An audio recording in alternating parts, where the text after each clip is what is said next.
سلام دوستان، امروز میخوایم بریم بر ساخته تفنگ بادی. اول به 2 تا لوله نیاز داریم که اونو از 2 سر به یه دونه شیرمون وصلش کردیم و اونا رو خوب آب بندی کردیم به یه دونه بطری و یه دونه والو. سر بطریمون رو جدا میکنیم که بتونیم داخل لوله‌مون قرارش بدیم. بعد از اون بعد ته بطریمون سوراخ بشه که والفمون رو بتونیم توش قرار بدیم. بعد از اینکه سوراخش کردیم والفمون رو توش قرار میدیم و دورش رو با چسب خوب آب بندی میکنیم.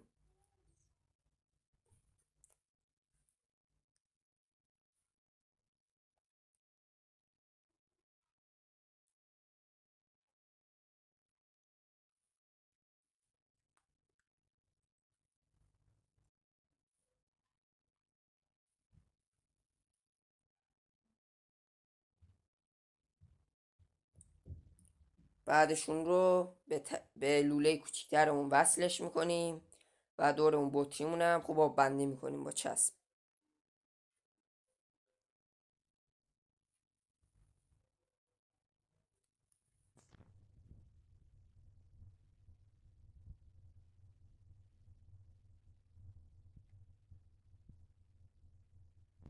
خب الان میریم برای آموزش ساخت تیرش.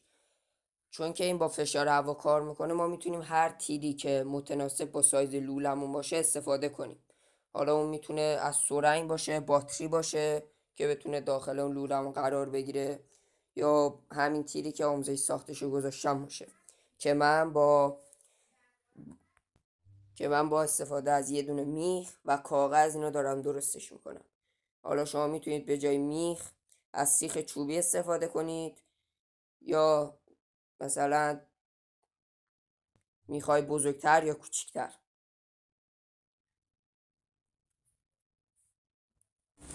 خب بریم که تست کنیم. اول باید بطریم رو بادش کنیم با کلوم.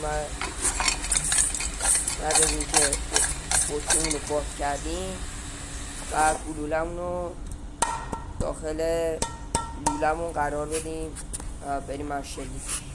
خب من اینجا باتری استفاده میکنم که با فشار هوا پرتاب میشه.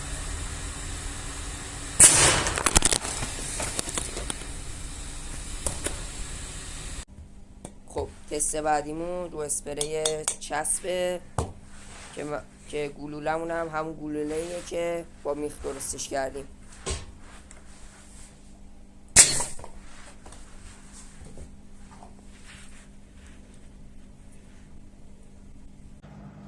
خب تست بعدیمون هم بریم روی چوب انجام بدیم.